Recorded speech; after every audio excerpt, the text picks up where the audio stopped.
guys, sa pangalawang cycle ko, di ba, nagkaroon na nga ng driver's license si Mac. In-add ko siya kanina. Nakakuha kami ng less than $100, 99 point something na refund. Para saan ito? A freezer. Punta kaming park. Meron silang creek park something.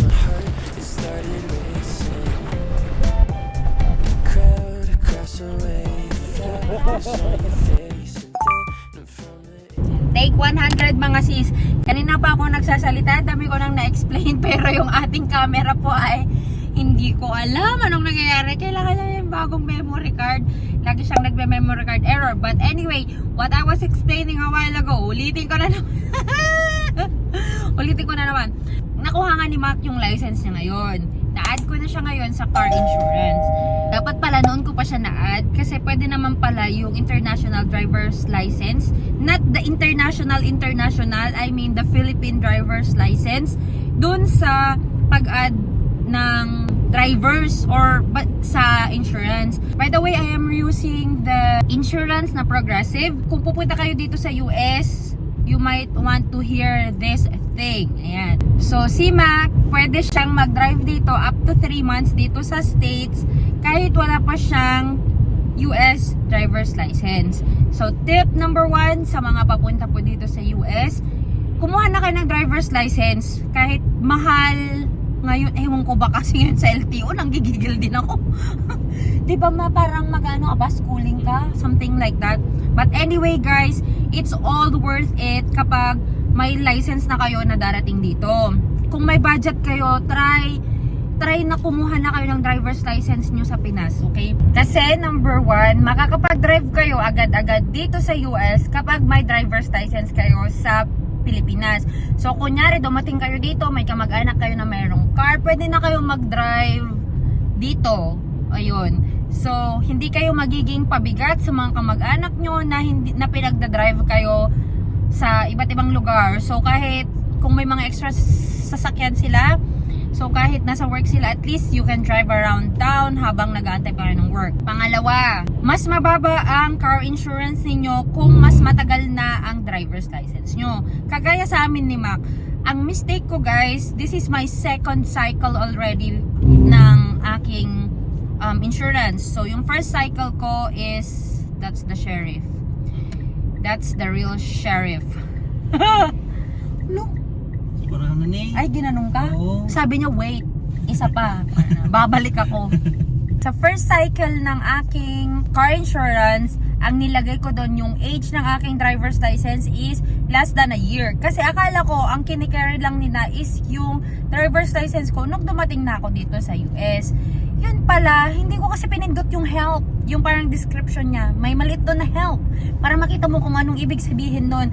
Ang pwede mo palang ilagay doon is yung totoong nagkaroon ka ng driver's license, including international driver's license, wag lang yung learner's permit. So, learner's permit, kung kunyari, 2 months ka na naka-learner's permit, hindi yon included. So, ang i-include mo sa pagbilang ng years ay yung totoong driver's license. So, ngayon guys, sa pangalawang cycle ko, di ba, nagkaroon na nga ng driver's license si Mac. In-add ko siya kanina. I was expecting to add more payment sa car insurance kasi ganun yung mga nangyari dito sa mga kasama kong Pinay dito nung nag-add sila ng driver, nag-add sila ng payment which is like $8 lang naman sa kanila. So I was expecting like siguro kahit $20 per month ang ma-add niya. So add up mo for 6 months, something like that. Pinindit ko na yung help. Nabasa ko na pwede yung international driver's license. My God, nakakuha kami ng $57 na refund from my insurance. Di-edit ko na rin yung pangalan ko. Nilagay ko na married, ganyan. Nilagay ko na rin na in-edit ko yung years na driver na ako, which is more than 3 years. Ayan. Yun kasi yung pinakamatagal na nila, yung more than 3 years. Yung pinaka-old nila sa Progressive. Nakakuha kami ng less than $100, 99 point something na refund. So, yung cost ng aking car insurance for now is $397 yung premium ko for the 6 months. Yun yung mid ano siya? Mid option. Hindi siya yung pinakamura, hindi rin siya yung pinakamahal. Siya yung Ewan ko ba, basta kumuha ako ng insurance, lagi yung pinaka gitna lang. Pero, yun din guys, ha, kapag ganun yung insurance, kapag nasa mid option lang kayo, syempre mas cautious kayo dapat na mag-drive. Ang deductible ko is I think $750. Pero ang coverage is 20,000 sa mga drivers, sa mga nabangga or whatsoever. Pero paano yun guys kapag ang nabangga mo mamahaling sasakyan? Baka side mirror pa lang niya ubos na yung 20,000. 'Di ba? Yun kasi yung sinabi din sa amin sa GHP noon nung nagkaroon kami ng parang Q&A lang yun, pumunta lang dun si Sir Etchem. Shout out kay Sir Etchem. Yun yung question. Sabi niya, sige, ngayong mga bago-bago pa kayo, pwede pa kayong kumuha ng insurance nyo na mas mura yung coverage. Pero mind you, kapag nagkaroon na kayo ng medyo nakaangat-angat na rin ba ng buhay, kumuha daw tayo ng mas mahal na insurance kasi you'll never know accidents. Kasi kung may legal, ano pa yan, kung magkakaso-kasuhan pa yan, yung 20,000, side mirror lang yan ng mamahaling sasakyan, wala na, ubos na. So sobrang mahal guys kapag sobrang mahal kapag nakabangga. So dapat talaga, lalo na kapag nasa mga busy area kayo, busy cities or something like that. Dito kasi medyo kampante kami guys kasi tingnan nyo naman yung daan. At ganito yung daan guys. Papuntang Sioux City, tapos dun sa town namin chill lang din naman, hindi masyadong traffic or whatsoever. So, okay lang. Medyo kami, kampante kami kasi kaya namin i-drive yung ganito. Nung nagda-drive pa kami sa Pinas, guys, syempre sa Pinas mas traffic, pero ewan ko ba, medyo nasanay na rin ako, medyo nasanay ako sa ganun. Si Mac mas lalong masanay kasi siya nagda-drive siya sa Manila. So, kung kayo nagda-drive kayo sa Manila, well, it's a good training. Not really the best training, but it's a good one. Kaya nyo nang i-handle ang pressure. Ako kasi sa city, okay din. Medyo na-handle ko rin yung stress ko, pero iba pa rin talaga kapag yung iniisip mo na may sasakyan ka na just in case makabangga ka, yung insurance mo and all of that stuff. Kasi mahal dito guys. Insurance ang labanan dito. Mahal talaga dito. Health insurance, car insurance, house insurance, renters insurance. Oh my God, ang daming insurance. Reminiscing on the time when we first met, I was tongue-tied, stupefied. What was it that I said? Probably something foolish that didn't make much sense. But you remembered a year later when I saw you next. When I told you that I need to hold you, you said come right on over. I could not wait to show you. I cherish all your lines, and after all this time, feeling fine. 9349 okay na ako dun sa Yung pinaka-latest latest nila. 10. Then, 449 lang. Okay na. Ano? Open box as low as 395.99. Ano ibig sabihin yun? Siguro yung mga niya-return. Oo. Then, ni Mia, kala mo naman. Podcast. Welcome to the podcast. 79 yung ganyan lang. 49 itong Yung single, kasi nag-gorilla pad na ako. 49 yan. Alam, dry ng kamay ko. Oh my gosh. Never looked as bright as day. Like Gas sana. Kaso mas mahal ang gas kaysa kuryente. Sa Ida Grove. rides down my stomach when I Kuryente think nga lang. of you Mas mura and pa. me. It is funny how a lot can change. Ay, ang mahal. 113 ang isa. Look at my eyes, what do you see? Feels like we're only meant to be. Teka dito, tingnan mo yung presyo nito. 2496. Mas maliit pa siya, no? Dapat yung ref mo sa Pinas malaki. Kasi madami tayong ano eh. Madaming karne si tatang. Hindi, yung mas malaki pa dapat dyan. Yung parang pang restaurant. Heaven. Para saan to? A freezer. In my wildest dreams, and I can feel the rock changing around me. I just wish they also feel all this energy. Look at my eyes, what do you see? Feels like we're only meant to be. All of my life, where have you been?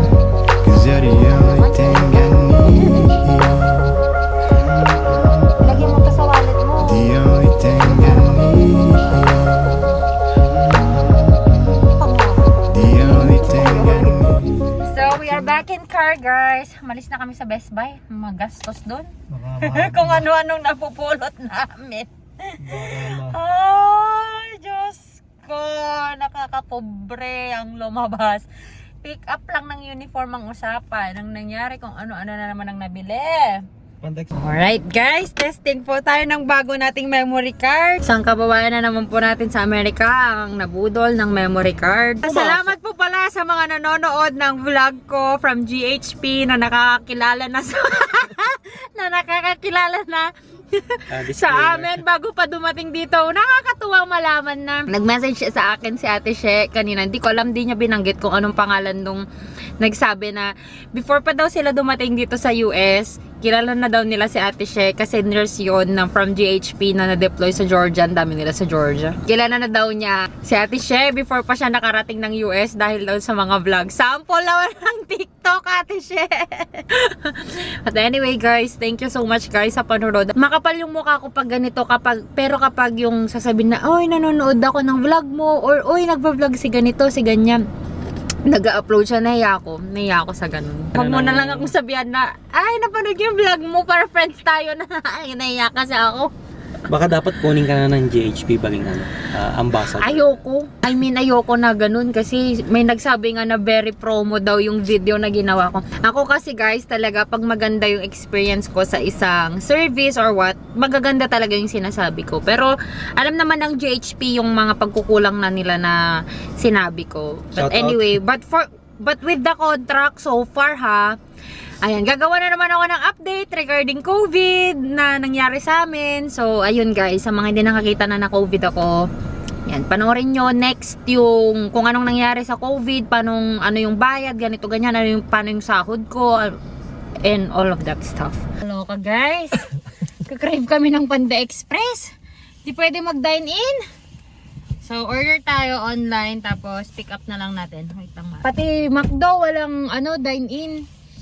Naiihin ako. Kaya kailangan bumili. Nakakaya naman pumasok na makikiihi lang. Kakaloka kayo! Panda Express! Hindi lang ako nagkikrib eh. Kain tayo guys. I got beef Beijing and chicken, kung pao chicken. And chow mein. Kay Mac naman is broccoli and Beijing. Beef Beijing? Something. Kain tayo.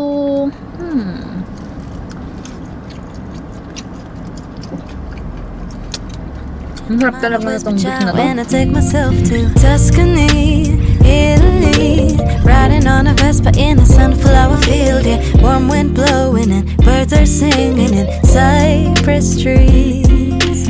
Tuscany, Italy, eating carbonara and read Machiavelli while the world ends. That's where I will be. Go back to my room. I pick up the laptop to join a work call. I don't think Erin knows that she's wearing her sweatshirt inside out. Oh, water on my plants, and I just might take a painting, read every book, then I'll learn to cook from videos online. Oh, yeah, we all have been stuck in our apartments for 2 months too long. We don't even get along, but the world just fell apart straight out of the blue. So in my mind I whisper ciao, and I take myself to Tuscany, Italy, riding on a Vespa in a sunflower field, yeah, warm wind blowing and birds are singing in cypress trees. Tuscany, Italy, eating carbonara and read Machiavelli while the world ends. That's where I will be.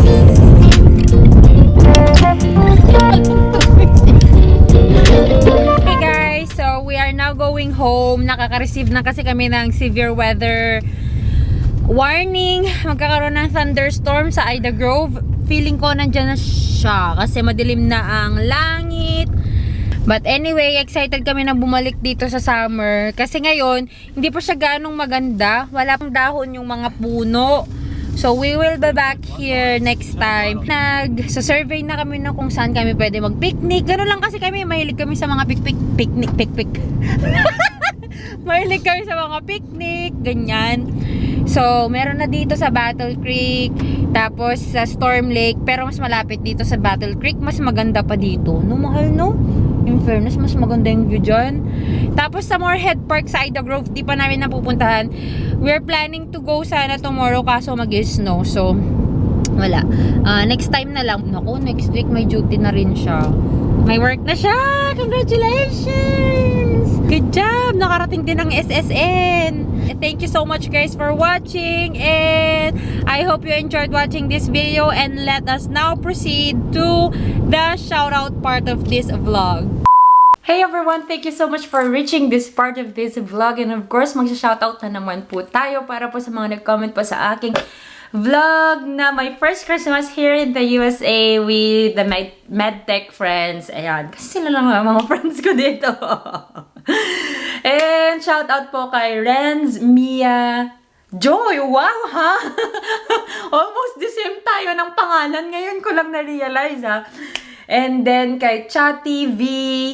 And then, shout out kay It's Me Cherry, Raymond Caberto, Ronnie Caberto, ang mga suke. Thank you so much everyone for commenting and for supporting my vlog and my channel. Thank you po talaga.